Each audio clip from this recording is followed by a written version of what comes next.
Chinese companies are still relatively new on the global stage, but they're growing very fast.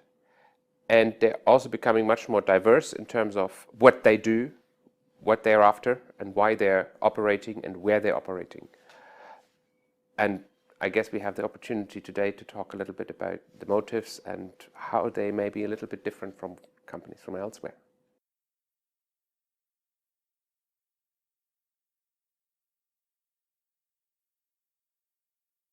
If we think about the reasons why companies invest overseas, the first one may be natural resources. China is relatively short of natural resources, so one motivation why Chinese companies invest overseas is to get oil and gas and coal and minerals, etc., etc. This sort of policy is strongly encouraged by Chinese government, and so there is a backing, a financial support for that sort of investment. And if you look at the largest investments in terms of capital investment, they're very often natural resources investment. But in terms of the number of projects, that's we get a completely different pictures.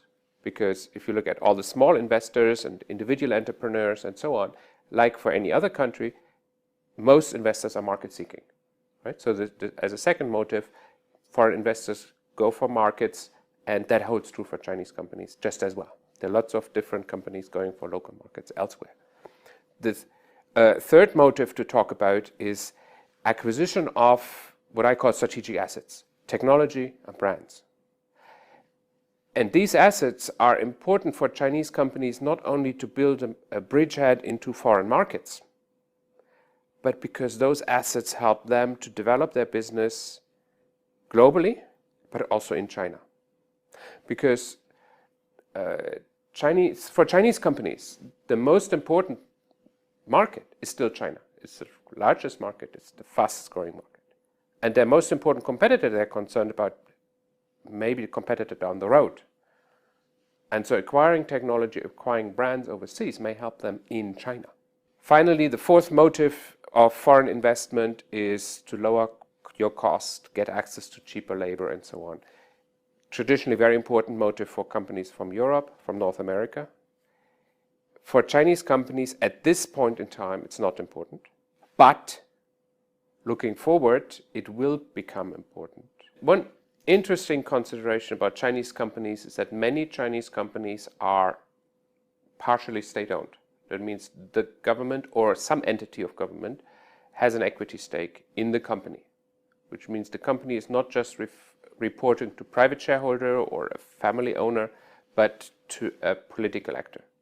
That can be at the central government level or it can be at the local government level. Both options exist, and actually there are a lot of variations. What does that imply if a company is state-owned? On the one side, it means potentially access to certain resources. There is some support from the government to support these companies, especially for central government-controlled companies. But it also means strong pressures to align to political objectives. Now, the question is, how do host countries react to having state companies coming in?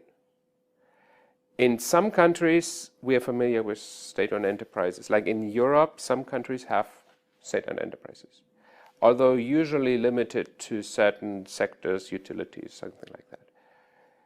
In other countries, the idea of state enterprises is totally unfamiliar, right? And especially Anglo-Saxon countries, there are big issues. So state enterprises have to make extra efforts to earn the legitimacy, to earn the respect of the host society. The challenge that Chinese companies have overseas is that they have very ambitious goals and they have on a strategic level pretty clear ideas what they want to achieve. They're looking for very specific assets they want to combine with the operations and so on. But making those operations work, implementation, is still a major challenge. In international business, you need to build competences in engaging international environments. You need to build knowledge in the organization about the host environment. And Chinese companies are still at an early stage of the process of internationalization. What's particularly interesting about Chinese companies investing in Western Europe is this strategic asset seeking that I talked about earlier. So Chinese companies, maybe a large state company, is acquiring a small German machine tool company that has a brand that you probably never heard about, but that is known in that particular industry as the market leader. In Europe, we see less opposition to or suspicion towards Chinese companies than we see, for example, in the US or in Canada or in Australia.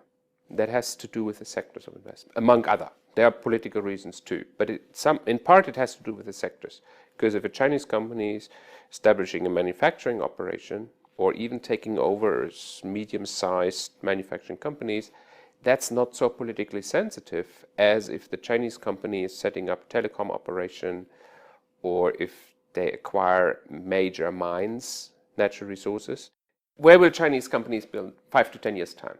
Well, my prediction is very simple. Some will crash, and a lot of people will scream that they have no substance and you have predicted it, but some will be spectacularly successful. And the reason is that the strategies that companies currently pursue are actually very high-risk strategies, very big commitments with relatively little experience in international management. And high risk means some fail, some succeed. The second prediction I can make for 10 years forward is we will see a second wave of foreign investors from China. They will learn from the first wave, especially the failures. They will draw on a stronger human capital base in China, people who have management experience overseas, and therefore they are better prepared to address the challenges of operating overseas.